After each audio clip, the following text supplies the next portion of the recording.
خداوند کے زندہ پاک کلام میں سے احبار کی کتاب اس کا 5 باب کون کون سی خطاؤں اور تقصیروں کے لیے چڑھاوے ضروری ہیں، اور اگر کوئی اس طرح خطا کرے کہ وہ گواہ ہو اور اسے قسم دی جائے کہ آیا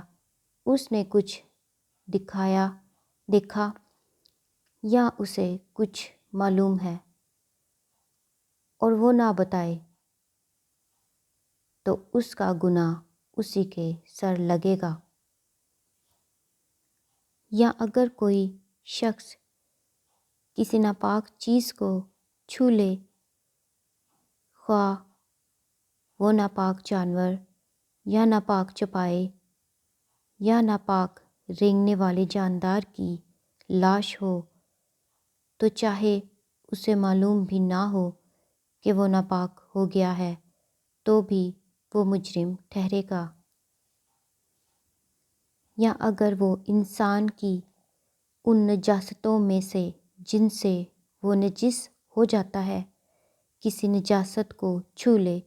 اور اسے معلوم نہ ہو، تو وہ اس وقت مجرم ٹھہرے گا جب اسے معلوم ہو جائے گا۔ یا اگر کوئی بغیر سوچے اپنی زبان سے برائی یا بھلائی کرنے کی قسم کھا لے، تو قسم کھا کر وہ آدمی چاہے کیسی ہی بات بغیر سوچے کہہ دے، بشرطے کہ اسے معلوم نہ ہو، تو ایسی بات میں مجرم اس وقت ٹھہرے گا جب اسے معلوم ہو جائے گا۔ اور جب وہ ان باتوں میں سے کسی میں مجرم ہو تو جس امر میں اس سے خطا ہوئی ہے وہ اس کا اقرار کرے اور خداوند کے حضور اپنے جرم کی قربانی لائے، یعنی جو خطا اس سے ہوئی ہے اس کے لیے ریوڑ میں سے ایک مادہ یعنی ایک بھیڑ یا بکری خطا کی قربانی کے طور پر گزرانے اور کاہن کی خطا کا کفارہ دے۔ اور اگر اسے بھیڑ دینے کا مقدور نہ ہو تو وہ اپنی خطا کے لیے جرم کی قربانی کے طور پر 2 قمریاں یا کبوتر کے 2 بچے خداوند کے حضور گزرانے، ایک خطا کی قربانی کے لیے اور دوسرا سوختنی قربانی کے لیے، وہ انہیں کاہن کے پاس لے آئے جو پہلے اسے جو خطا کی قربانی کے لیے ہے گزرانے، اور اس کا سر گردن کے پاس سے مروڑ ڈالے پر اسے الگ نہ کرے، اور خطا کی قربانی کا کچھ خون مذبح کے پہلو پر چھڑکے اور باقی خون کو مذبح کے پایا پر گر جانے دے، یہ خطا کی قربانی ہے۔ اور دوسرے پرندے کو حکم کے موافق سوختنی قربانی کے طور پر چڑھائے، یوں کاہن اس کی خطا کا جو اس نے کی ہے کفارہ دے تو اسے معافی ملے گی۔ اور اگر اسے 2 قمریاں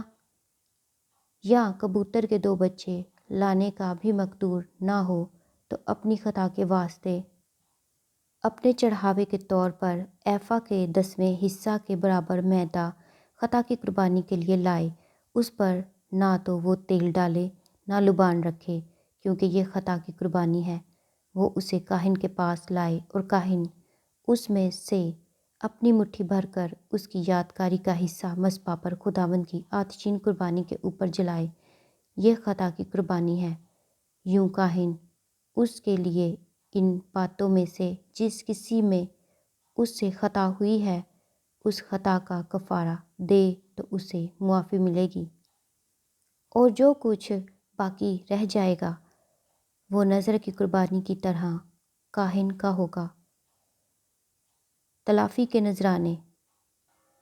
اور خداوند نے موسیٰ سے کہا کہ اگر خداوند کی پاک چیزوں میں کسی سے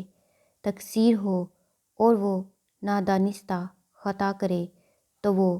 اپنے جرم کی قربانی کے طور پر ریوڑ میں سے بے عیب مینڈا خداوند کے حضور چڑھائے۔ جرم کی قربانی کے لیے اس کی قیمت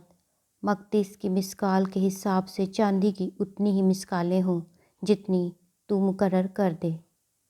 اور جس پاک چیز میں اس سے تقصیر ہوئی ہے وہ اس کا معاوضہ دے، اور اس میں 5واں حصہ اور بڑھا کر اسے کاہن کے حوالہ کرے۔ یوں کاہن جرم کی قربانی کا مینڈا چڑھا کر اس کا کفارہ دے